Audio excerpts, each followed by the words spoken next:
அமானிதம். மனைவியின் நகைகளையும் சொத்துக்களையும் விற்று கடன் வாங்கிக் கொடுத்த பணத்தை வெளிநாட்டிற்கு அனுப்புவதாக கூறி வாயில் போட்டுக் கொள்ளும் மோசக்காரர்கள் கொஞ்சம் கூட இறைவனின் பயம் இல்லாமல் தலை நிமிர்ந்து இந்த உலகத்தில் நடக்கிறார்கள். வாங்கிய கடனை திருப்பித் தராமல் ஏப்பம் விட்டுவிட்டு ஓடி ஒளியும் கல் நெஞ்சக்காரர்களை கணக்கில் அடக்கிவிட முடியாது. நிலத்தை விற்பதாக கூறி பொய்யான பத்திரத்தைக் காட்டி ஏமாற்றும் நெஞ்சில் ஈரமில்லாத ஆசாமிகள் அலைகடலென திரண்டுவிட்டார்கள். இன்றைக்கு நாம் கண்கூடாக பார்க்கும் இந்த கைவர்களைப் பற்றி நபி ஸல்லல்லாஹு அலைஹி வஸல்லம் அவர்கள் அன்றைக்கே எச்சரித்துள்ளார்கள்.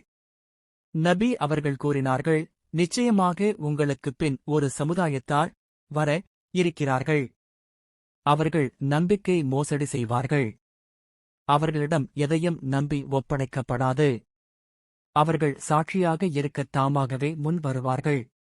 ஆனால் சாட்சியம் அளிக்கும்படி அவர்களை யாரும் கேட்க மாட்டார்கள்.